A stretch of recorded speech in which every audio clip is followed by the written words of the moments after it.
Hello, everyone. Thank you so much for coming to Defunding the Pentagon, what it means for the people on the planet.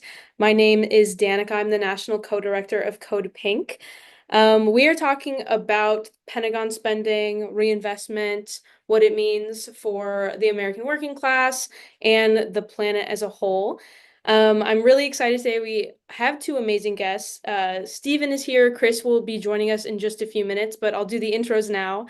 And then we'll really just launch into this conversation. I'll give a little bit of a briefing on why we're here. And then we'll just get into conversation. I hope to spend most of this time talking about movement building, and also what's at stake for the planet and the working class for the next 4 years.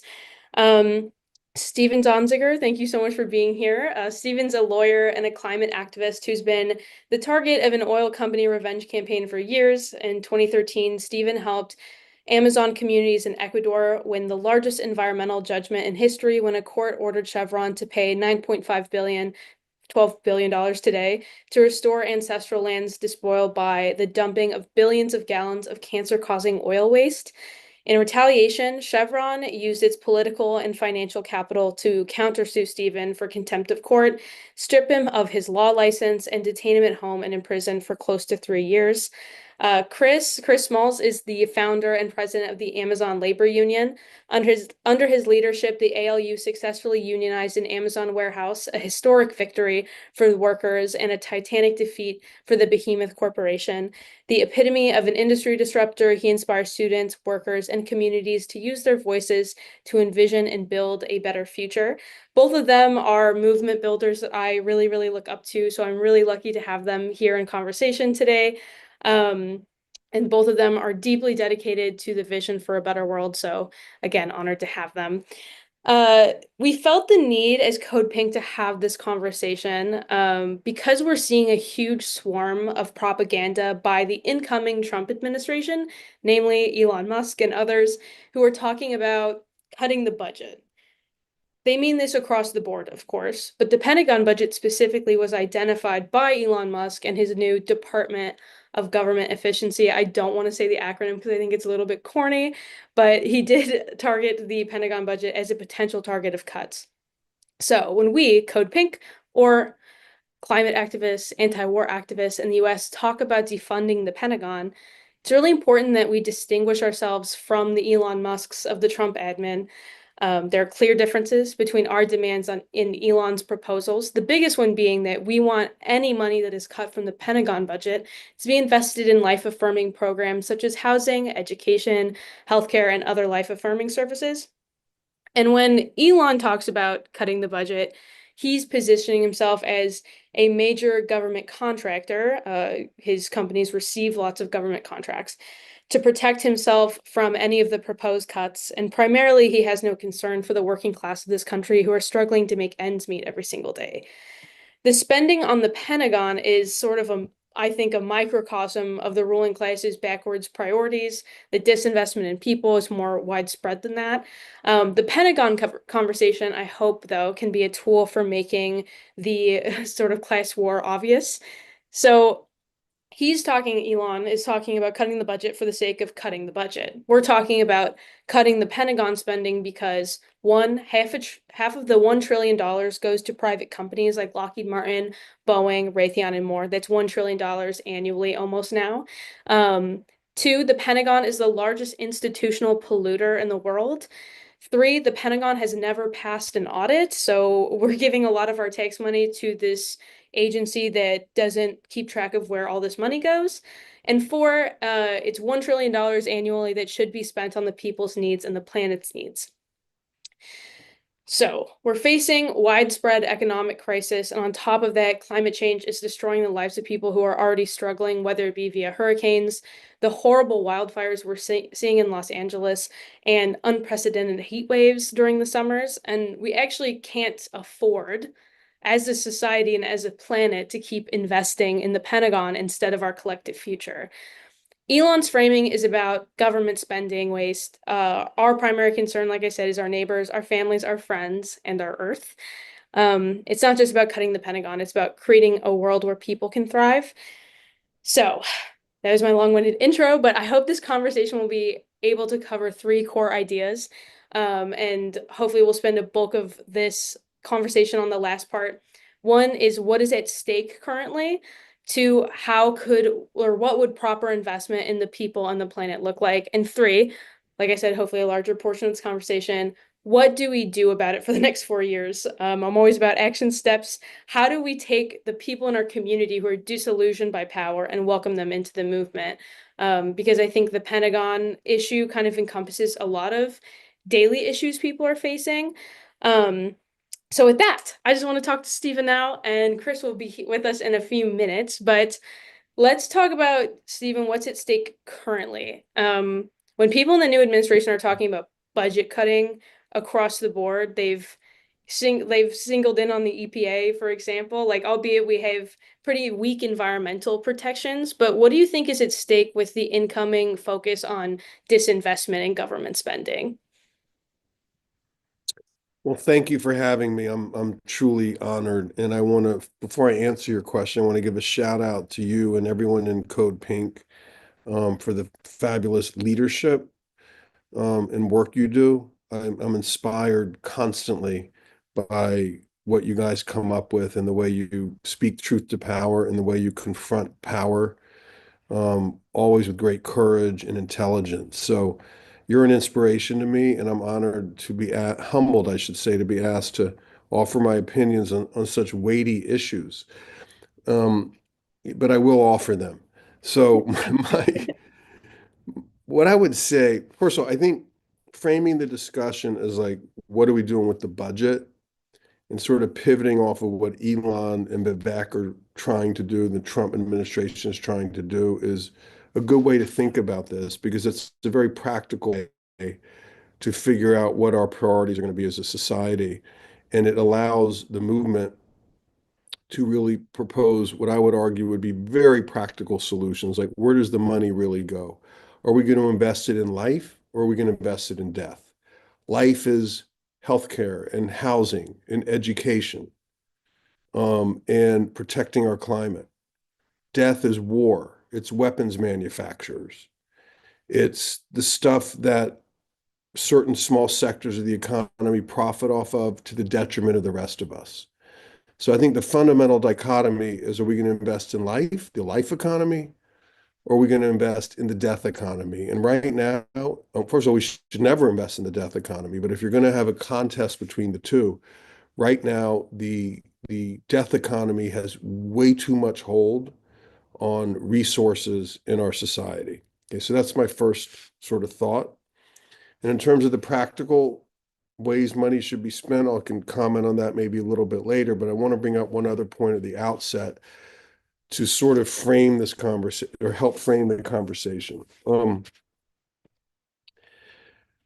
I've been around probably a lot longer than many of the people on this at this event. I voted in 11 presidential elections. If people can believe it, the first time I voted in a presidential election, I voted for Jimmy Carter in 1980.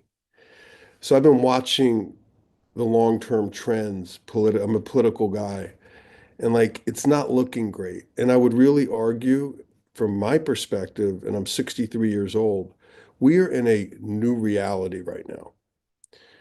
I want to mention three things to illustrate my point. One is Gaza, where the government of Israel, financed by our tax dollars, has credibly been accused of committing genocide against the Palestinian people.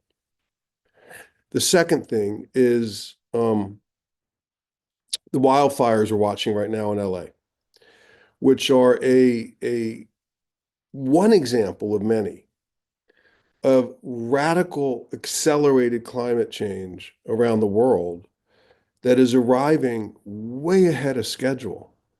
We need to understand that the predictions from the halcyon days of the Paris Accords are coming true ahead of schedule. It's here.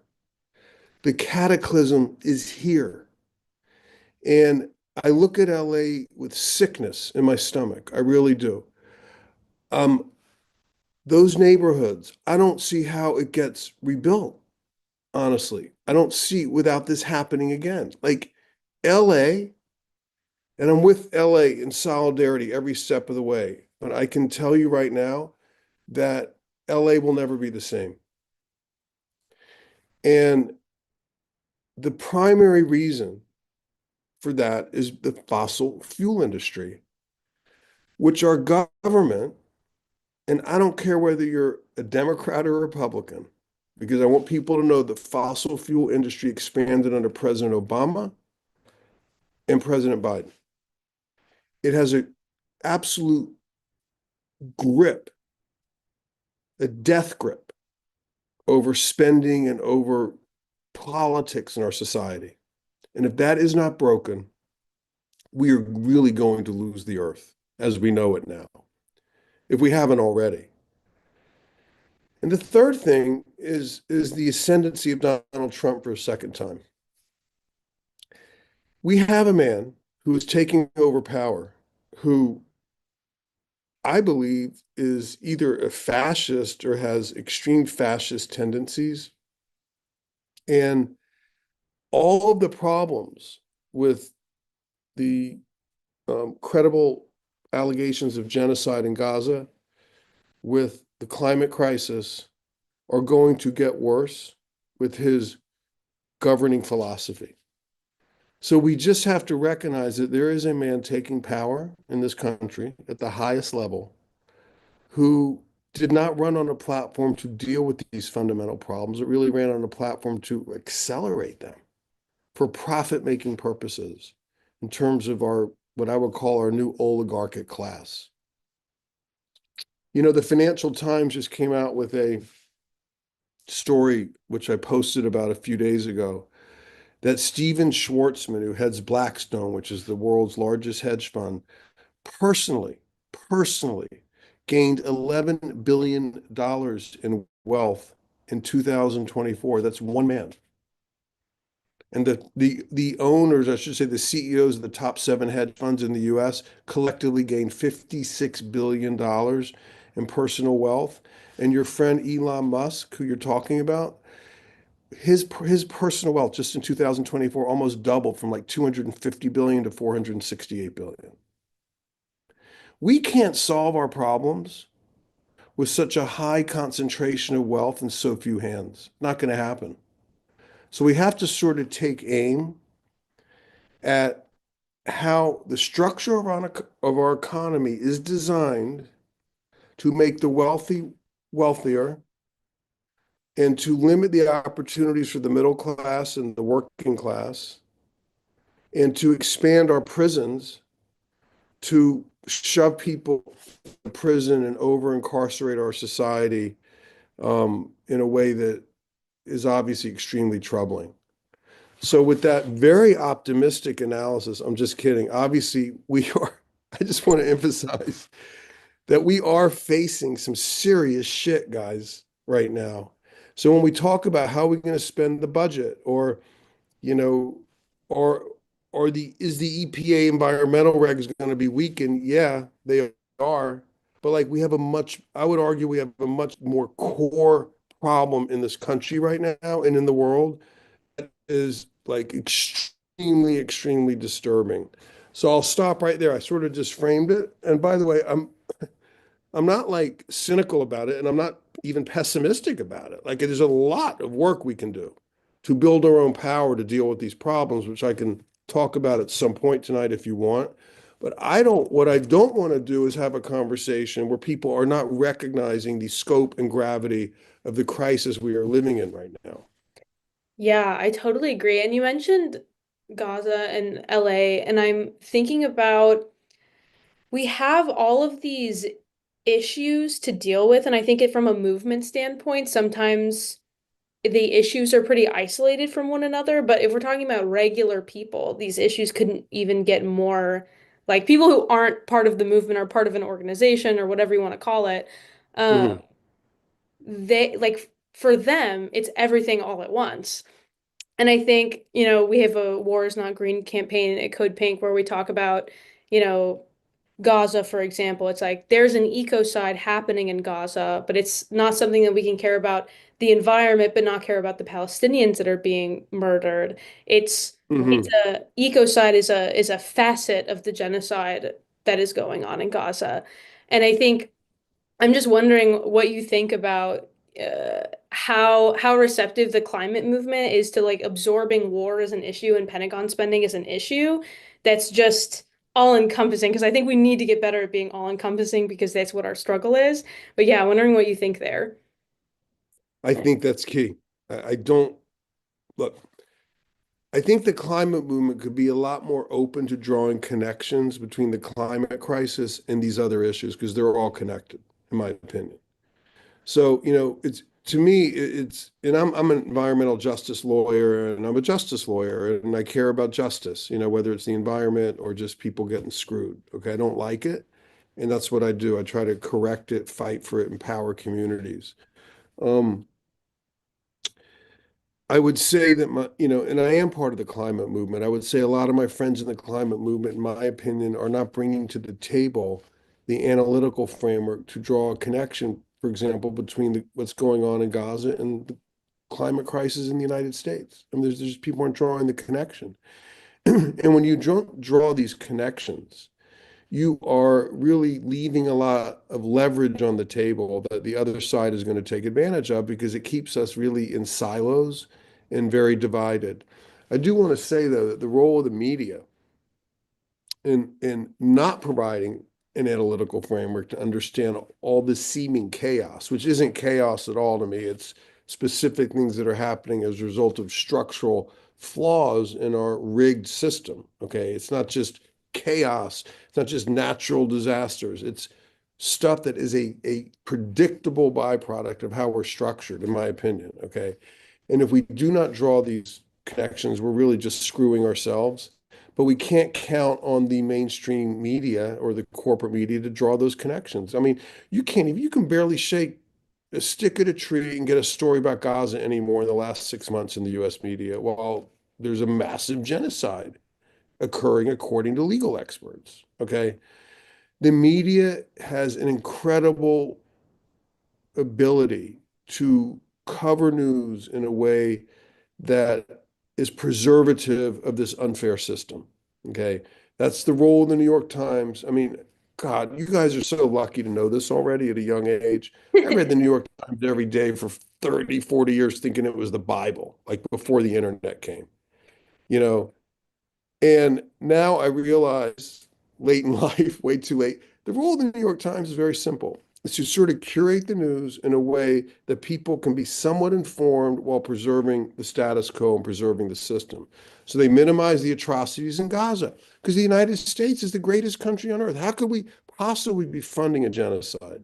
So they minimize it. They don't really write about it. Or when they write about it, they always throw that line in all their stories about the death toll in Gaza, like the Hamas run health ministry in Gaza does not distinguish in its death toll between civilian and casualties and military combatants. When it's obvious there's a mass civilian slaughter taking place in Gaza. They got to throw that line in there to sort of minimize the negative impact. And it's how they curate the news to preserve the system. And they do this all the time. I mean, a week ago, there was a front page story. Sorry, I just want to mention this one thing by Peter Baker, where he talks about how Trump is actually inheriting a great economy. The economy is much better off by traditional metrics, meaning like the capitalistic metrics, inflation, unemployment, like not the metrics of what people have, food, education, healthcare, and housing. No. What's the stock market doing? The metrics that favor the oligarchic class and the very wealthy segments of our society, right?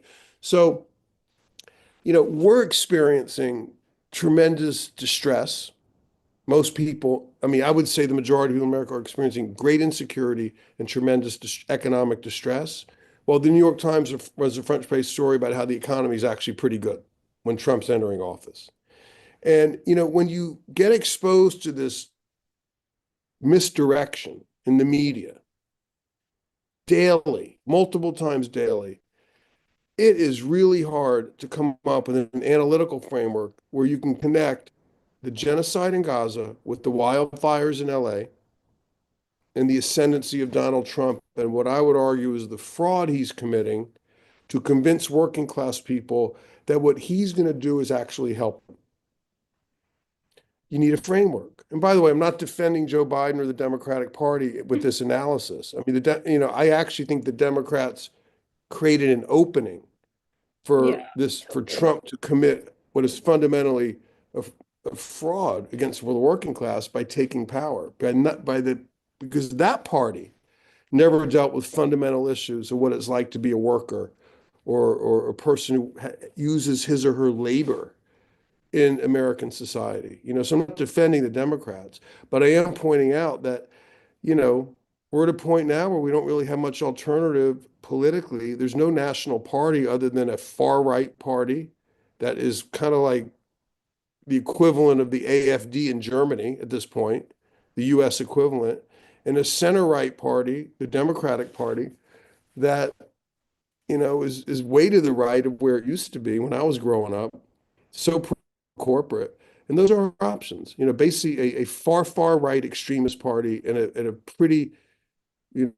hopeless center right Democratic Party. And like that is not going to do it. And when we talk about building power from the ground up, we got to start talking about a new party or some way to regain control of our political system so we can address these problems politically. You know, Yeah, and I sorry, think I'm going on and on. I'll it's stop. okay. This is all good. And I think you mentioned a few things that I wanted to follow up on because I think it was the same week or the weekend after that Congress voted to increase the Pentagon budget was when that article came out that homelessness in the US is hitting an all-time high. And I think different parts of the movement, for justice generally, climate, no matter where, what issue people are working on, there's good talking points on move the money, whether it's local or national. People talk about moving the money in city budgets, national budgets, and I think people with LA, I saw a little bit of a dialogue shift where people in LA were noticing and speaking to an extent about why did we cut the fire department budget, increase the police department budget when our city is the city that sets on fire. That's, what we're dealing with in California pretty regularly. Yeah. Um, and Well, I think, it's I'm sorry to interrupt, but like Jessica Burbank is a writer, and I saw an article she wrote on Sheer Post. It's excellent. She's like basically, the very wealthy have large homes and they want to be protected in the event of a fire, but they're the ones who keep saying we don't want to pay taxes. We need to cut our tax rate such that I think 86 fire engines in LA could not operate because there was no budget to pay mechanics to put in spare parts. So they don't want to pay taxes, and then they complain when the trucks don't show up because there's not enough money in the budget.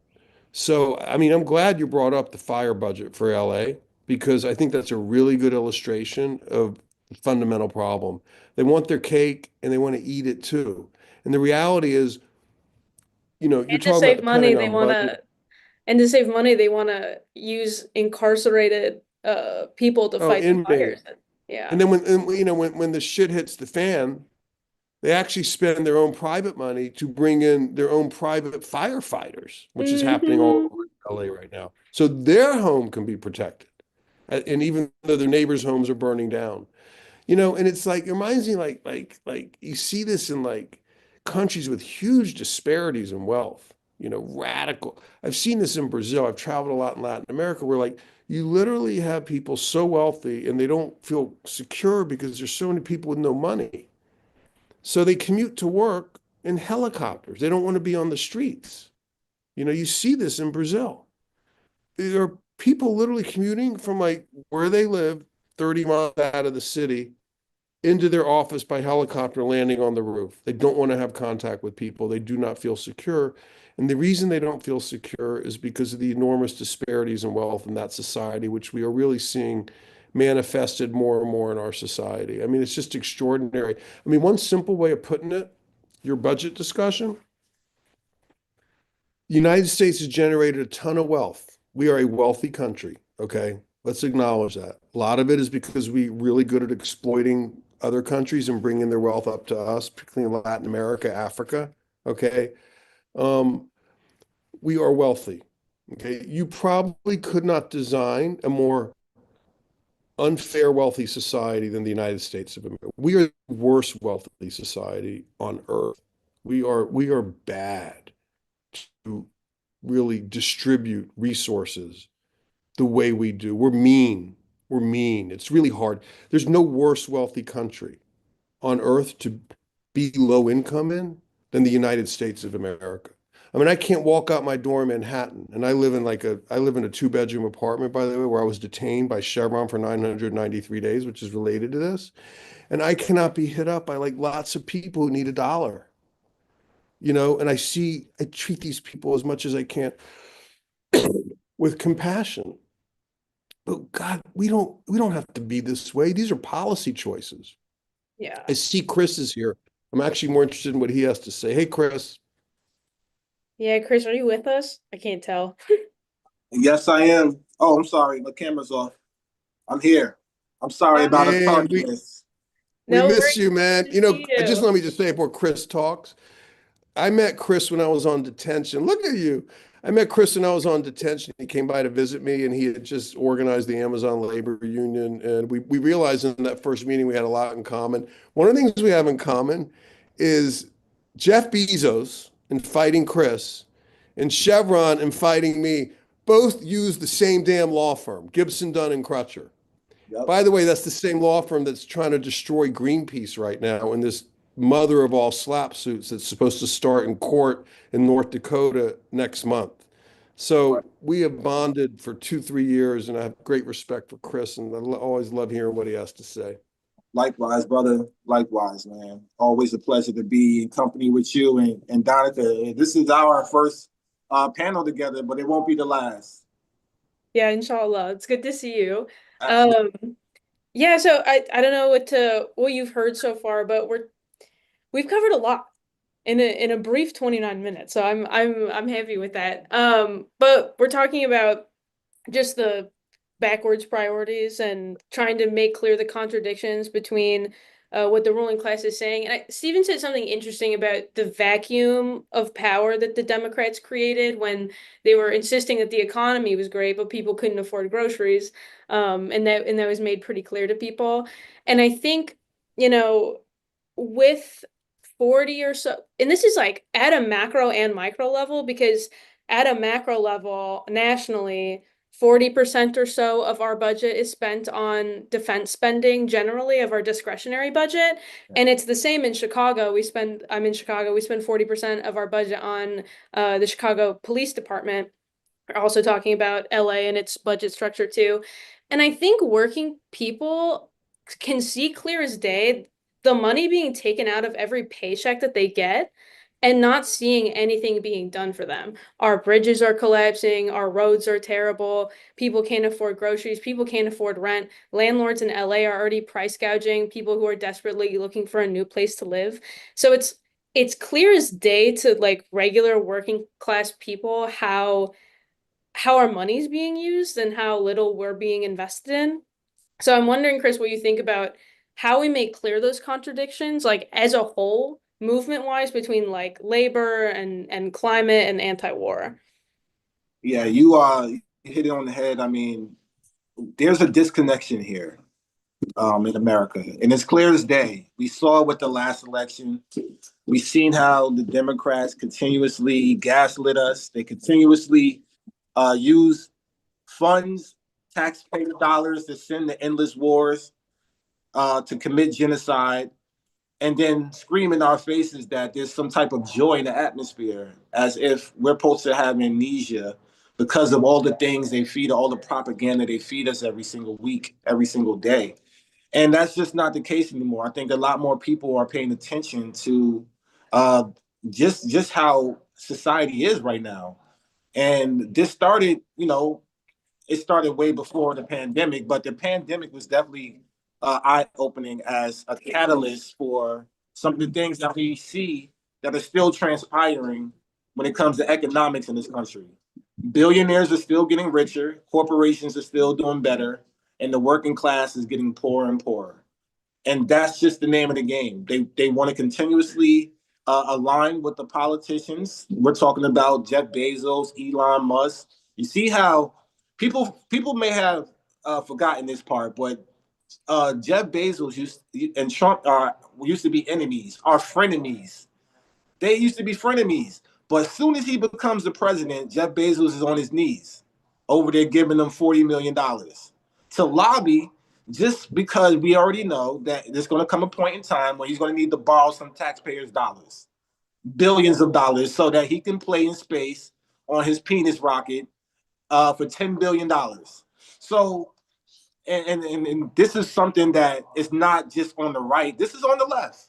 The same day I met Joe Biden 2 years ago and Kamala Harris 2 years ago, when I was invited to the White House for our historical victory at Amazon, the same exact day, Joe Biden gave Jeff Bezos $10 billion for his space program. The same day. So they talk out of both sides of their mouths, and they're not connected to the working class anymore. For them to leave this presidency with worse than what they came in, that should speak volumes to everybody on the left. We lost the House, the Senate, and the presidency, and the popular vote, and seats in the House, and just a whole bunch of just failures on top of failures. Something is not right, and honestly, we know what it is. It's right in front of our faces. If LA fires can't tell you that there's a climate crisis, I don't know what else will. So it's right in front of our faces. And the issue and the root cause of all of these things is the two-party system that doesn't work for us. Yeah, thank you. I don't know, Steven, did you want to add anything? Not really, except that I agree with that, and I think the question, and it might be a good segue to like, what are we going to do? Because I think Yes. one thing Chris has been advocating, and I totally back him on this, is the formation of a new party, a Labor Party in the United States, where we can sort of, aggregate our power and build our power out of the structure of the two-party system, which is designed to just serve the corporate class. So I think I'd love to hear Chris's thoughts on how that's going and what he's thinking. Yeah, absolutely. I mean, thank you for bringing it up. The Labor Party is something that I've been working on for a while, but I want to shout out all the third parties that took up the challenge to challenge the Democrats in this last election cycle, because these are allies. And it's not because of them that I want to start a Labor Party. It's because it's necessary that we have more options instead of the two-party system. So I want people on the left to not look at this as, oh, well, why are we starting more parties when we already have parties? It's because we need to have more options. It's not about having a certain party. It's about having options that are better than the ones that we have. And on top of that, labor is a huge factor in these elections. Think about it. Why do all the Democrats go after these major labor unions, international unions, for endorsements? Because these labor unions have millions of members across the board, across the country. They want to influence them to vote for them. So they lobby with the labor unions all the time. But unfortunately, the labor unions, the ones we love, the ones that have been doing some incredible things over the last few years, especially going on strike, they unfortunately ride the blue wave.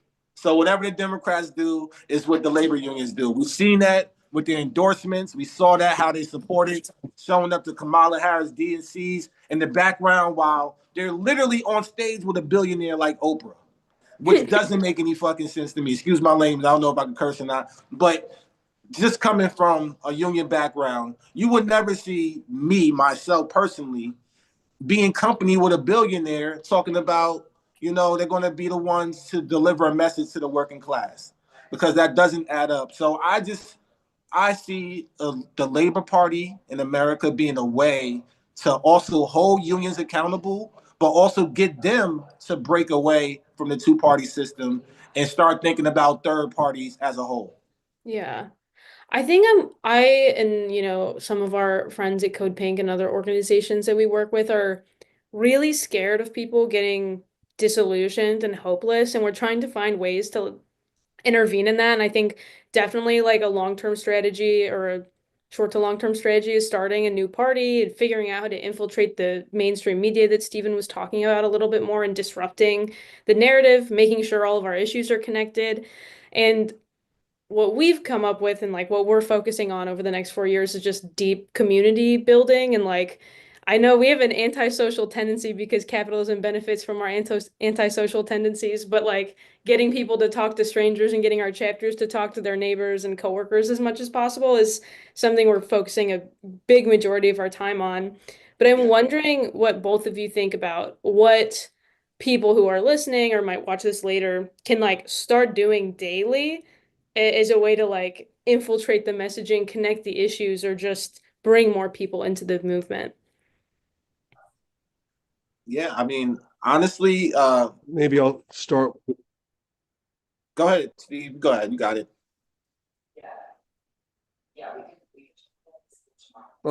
Okay, thanks, man. I mean, first of all, for what you guys do at CoPink, keep doing it. Like you are effective. So I don't want you to think that it's on you to figure out some new big bold way of solving these problems. I mean, you're a piece of the solution. You are not part of the problem. So let's just calm down and understand that you can actually do what you're doing effectively and make a huge impact because you guys do. So Yeah. the first thing I'd say is keep doing what you're doing. Okay. And just like Chris is going to keep organizing and speaking and motivating people, I'm going to do my human rights thing, the best of my ability. We all have very, I would say, important roles in building what we want for the future. Okay. So we're good in that sense. However, Yeah. I would say this. I think that one of the biggest challenges that I live with every day, and I bet you guys live with it too, but you got to be aware of it, is how to get clean information and out of that create a proper analytical framework to understand what the hell is happening in this world. Chris, before you came on, I talked about three things: Gaza, the fires in LA, and Trump coming into power and how those all connect up. But the media, reading the media, you'd never have any analytical framework to understand Right. that all those three things are the product of the same fundamental flaws in our rigged economic system, in our rigged society. So, I spent a lot of time every day, like I'd say a couple hours in the morning, like getting information from the Sheer Post or Democracy Now, or just sources of information that are not the corporate media so I can understand what the hell's going on. Because if you don't do that, you're by default, I think you're not going to be clear about a lot of stuff. Yeah. Yes. So make sure we get good information and out of that build systems of information. And we see this more and more with independent media, podcasts and Sheer Post. And there are places to consistently get good information, which I didn't have access to when I was growing up because we did not have the internet. And the places you got information was Dan Rather, Tom Brokaw, and Peter Jennings on the nightly news, plus the New York Times and Washington Post and AP. That was it. So just understand that I think we need to put some emphasis on decontaminating our heads on a daily basis to keep stuff straight and to try to keep our analysis as sharp as we can. Great. Yeah, and I'm gonna follow piggyback off of that. Simple, yeah. Follow CoPink because yes, y'all do amazing work, and yeah, follow our allies on the left that have the media content that we need. Um, but also create our own propaganda. That's how we combat Mhm. the corporate media.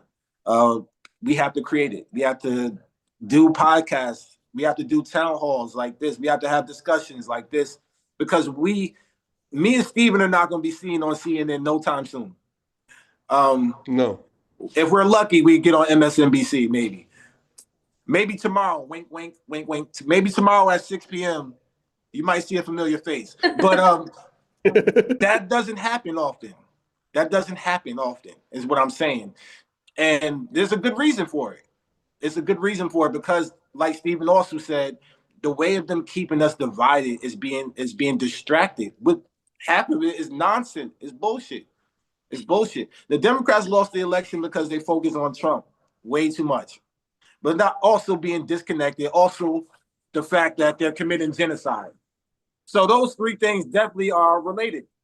But what we know here, we have to create our own propaganda, and not only that, show up. The number one thing in solidarity is showing up. It's free. It's free to show up to a picket line for Amazon workers. It's free to show up to a picket line for Starbucks workers. It's free to show up to a picket line for SAG actors, for the Teamsters, for the UAW, for whoever, for Gaza. So it's free to show solidarity. And that is the ultimate power that we have as the working class. If people want to know, how did you defeat $1 trillion company? We went up against a $2 trillion company and won. It wasn't numbers, it wasn't metrics, it wasn't the amount of profits that the company had. It was the people to the left and right of me and the power of people when we come together. And that is the community that we have to remind ourselves that we can always lean back on, is that we have each other. There's no cavalry coming for us. There's none. So we have to just prepare ourselves. Like Stephen said, keep a clear conscience on the media that we're intaking and follow the right people. We know who everybody has a role to play. And rest in peace, one of my mentors, Jane McAlevey. She told me in intimate conversations and also just talking to her, spending time with her before she passed. She used to tell me this: there's activists and there's leaders. And the job of a leader is to activate the activists. So if I'm a leader in the labor movement, my job is to activate other activists to get active. Same thing with Stephen. He's a climate activist. He's a leader. He's leading the fight. So he has to activate other people in the movement to get active. Same thing with you. You have to activate people that watch your content to get active. That is our job as leaders. Everybody has a role to play. So maybe you're not a leader. Maybe you're not putting yourself out there. How do you get involved? You can do something. What's your skill set? You can do something else to contribute to the movement. And sometimes it costs you nothing, like showing up for solidarity movements or showing up to help workers out. Thank you. And yeah, Jane, rest in peace. She was so good at talking to people and making everything feel accessible. She came to speak to our youth group a couple of years ago, and she just said, "You guys have to get really good at talking to people. Don't be weirdos." It was very funny.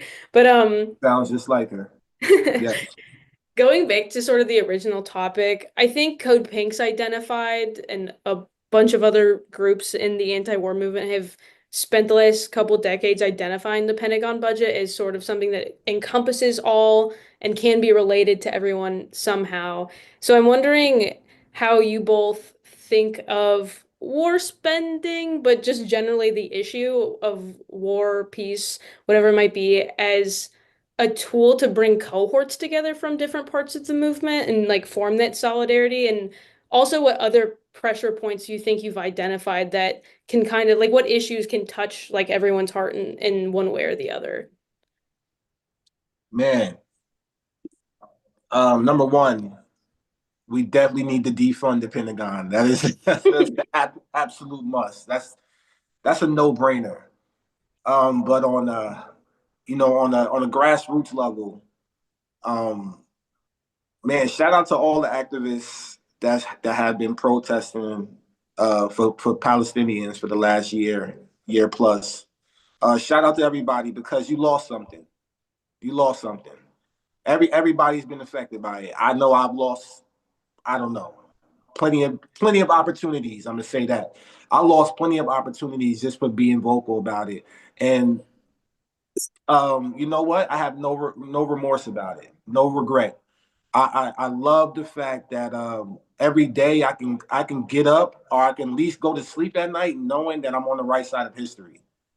And I think that's the biggest thing that we all, as a working class, need to figure out: what side of history we want to be on. When this is all said and done, when we have to pass the torch, or when we have to leave this world for our children to grow up in, what type of society do we really want them to have? And I believe that we have a lot of work to do. This next 4 years is not going to be easy. We only 12 days in, y'all, and look at all the bullshit we done been through.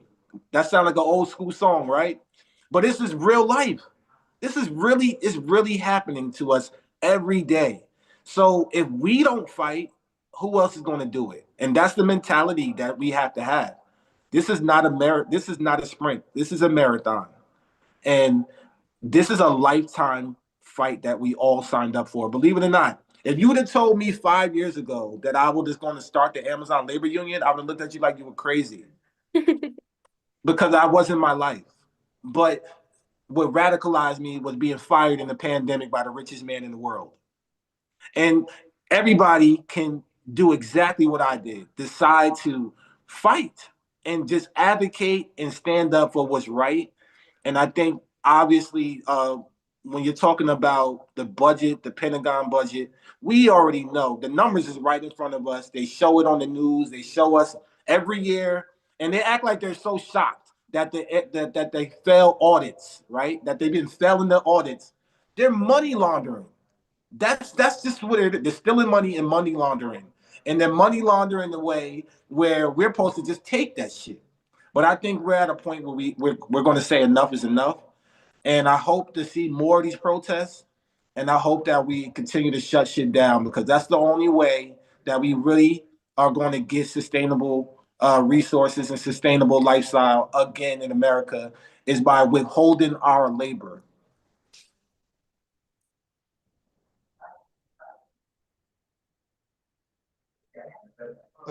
That's great stuff. I mean, I would add a couple of things to that. One is I think we have to use our imaginations to imagine what's possible, guys. I mean, we have been so beaten down. Like we start discussing, well, there's only this much discretionary spending in our budget because of Social Security and, Medicare and the Pentagon. Like where are we really going to cut stuff? And those types of what I would call granular discussions without imagining a larger framework of what's possible really serve the wealthy in our society at the expense of the rest of us. So we need to imagine a society. I mean, I know many of people on this call have probably spent time in Europe, and you can go to a country, and these are far from perfect countries, but go to Sweden, go to Denmark, even France, which has major problems, but still, like it is just, even the UK, it is just fundamental that everyone gets access to basic health care. It's fundamental in many of these countries where the top tax rate is 50, 60, 70, 80%, like it used to be in this country, by the way, in the 1960s and 1970s. We need to understand that the society, a more fair society, not the dream society, but a more fair society where everybody has the basics, healthcare, shelter, food, access to education, access to a job is possible because we see that in other places that also generate huge wealth in Northern Europe in particular. So we can do this. You know, Now, our media is not going to talk about those places as some sort of standard that we can aspire to because that's too threatening to the interests that the media is designed to protect. But we know that, and we can do that. We talk about, Chris mentioned the two-party system is bankrupt. Yeah. So let's imagine a multi-party democracy like you see in almost every other country. A multi-party democracy where a Labor Party and a Green Party, if they get 5, 8% of the vote, That's get right. seats in the Congress and can be part of a government and can propose policy ideas. They have to be taken seriously. The corporate class has a stranglehold on our political system.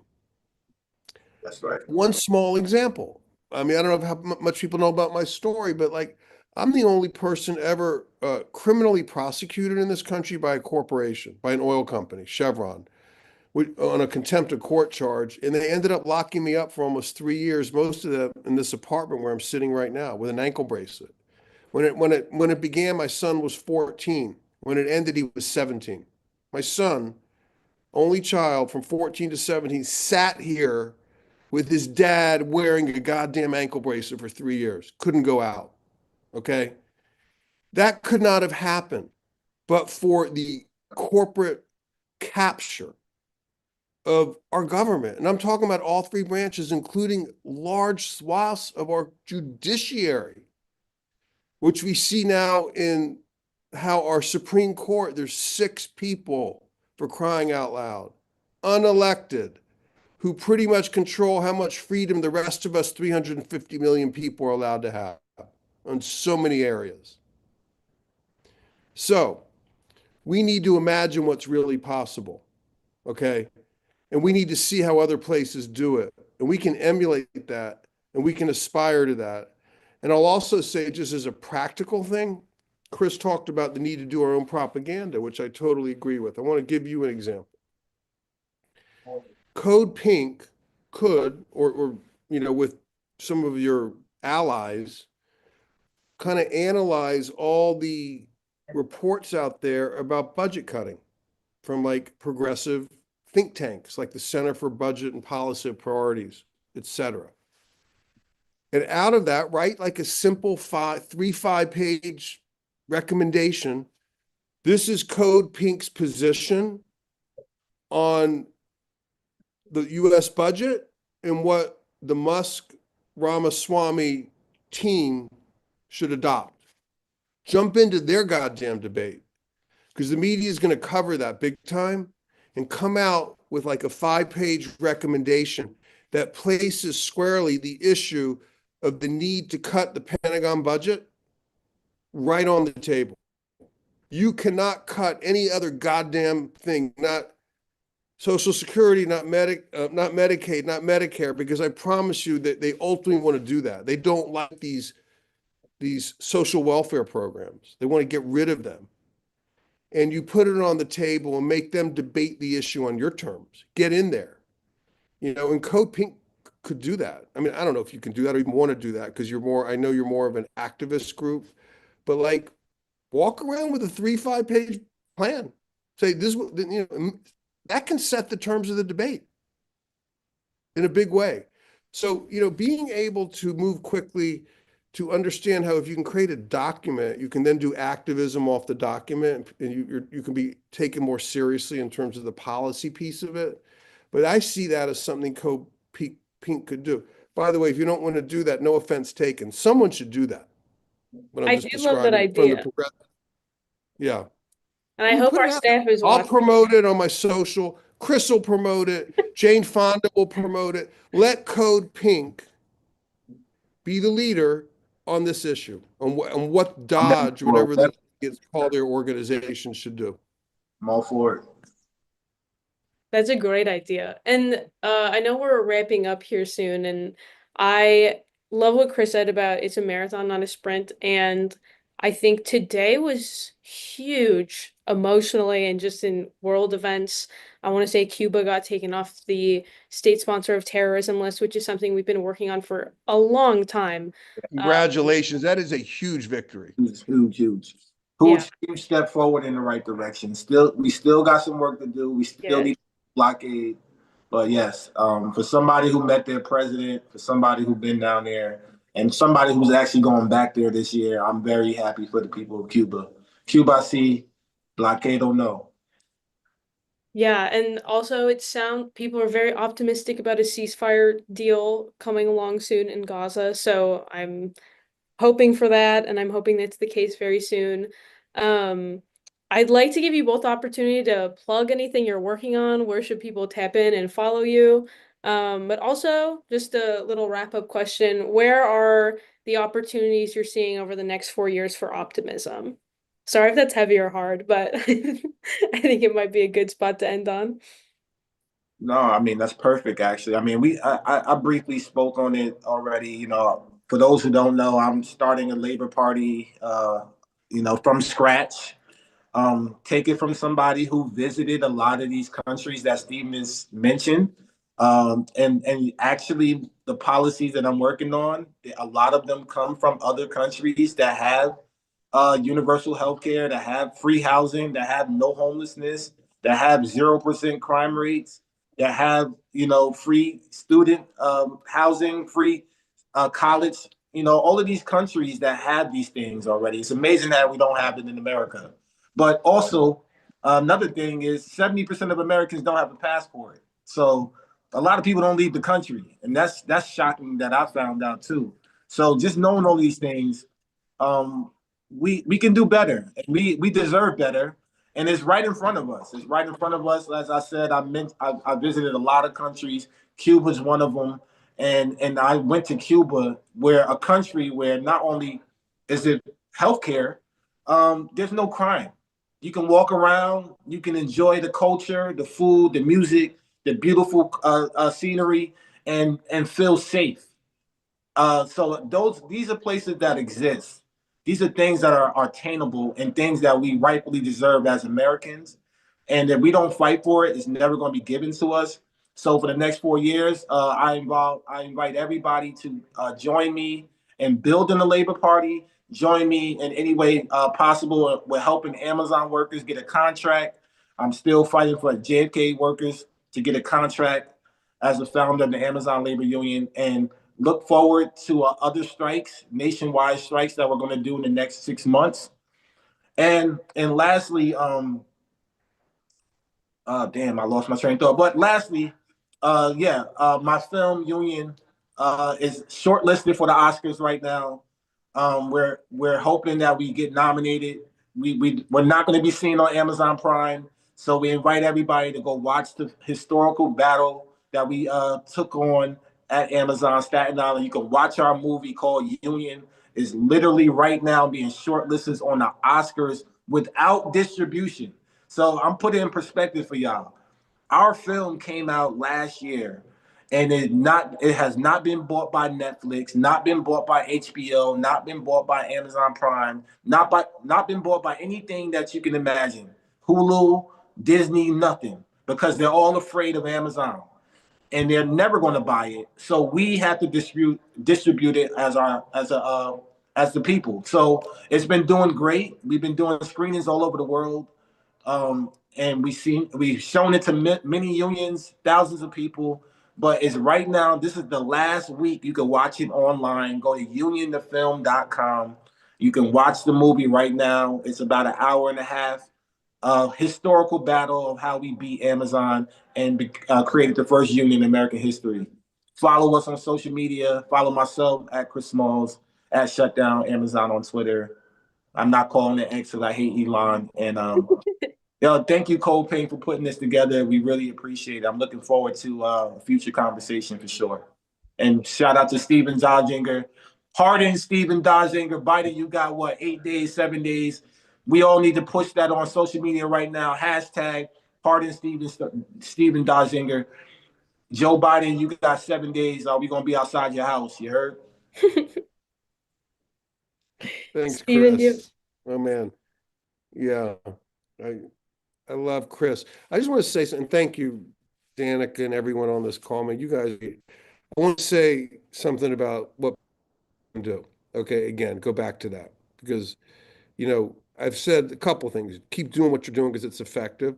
But I want to point out, like, sometimes you got to think about it. I just got to take that first step to do what I've always wanted to do. Chris, 5 years ago, was working in the Staten Island warehouse as a manager. He's a great worker.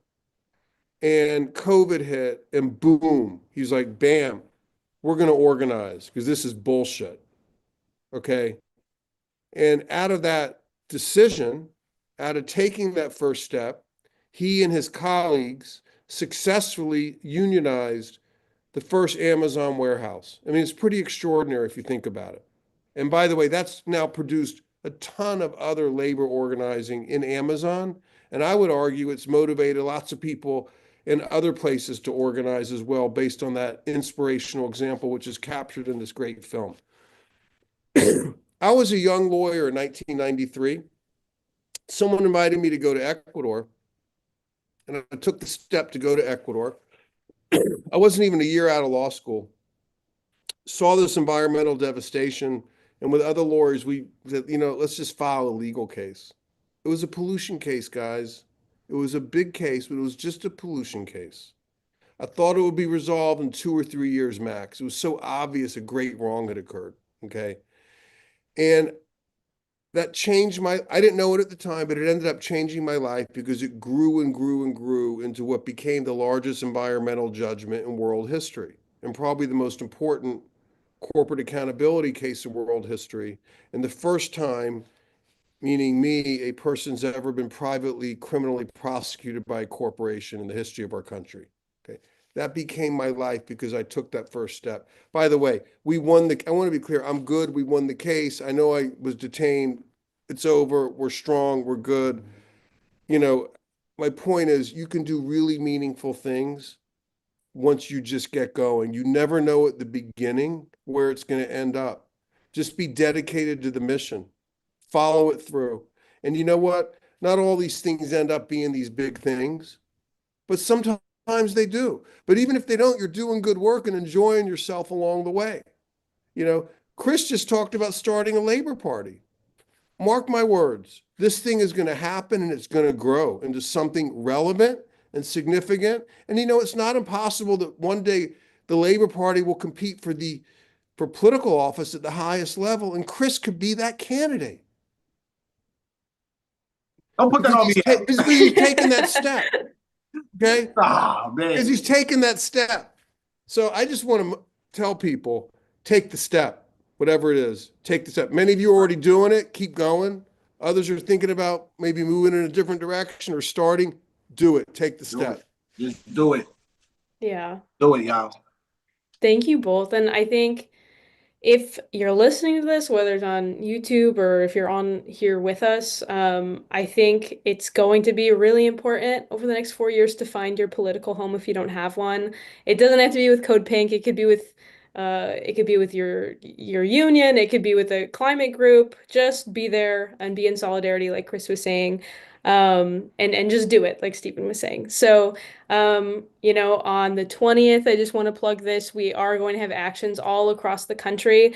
The We Fight Back national actions on Inauguration Day and MLK Day. You can go to the Code Pink website to find them, but please join. The point of it is to get together and be together and launch into the next 4 years in solidarity with one another across our issues. So I really encourage that. And yeah, I think we can end there, but thank you both so much. Thank you, Stephen. Thank you, Chris. I know we'll be working a lot together, hopefully in the next 4 years, and beyond. So thank you both so much for being here. Absolutely. Thanks for having us. Thanks for having us. It was great. Talk to you both soon. Thank you, everyone, for coming. Take care.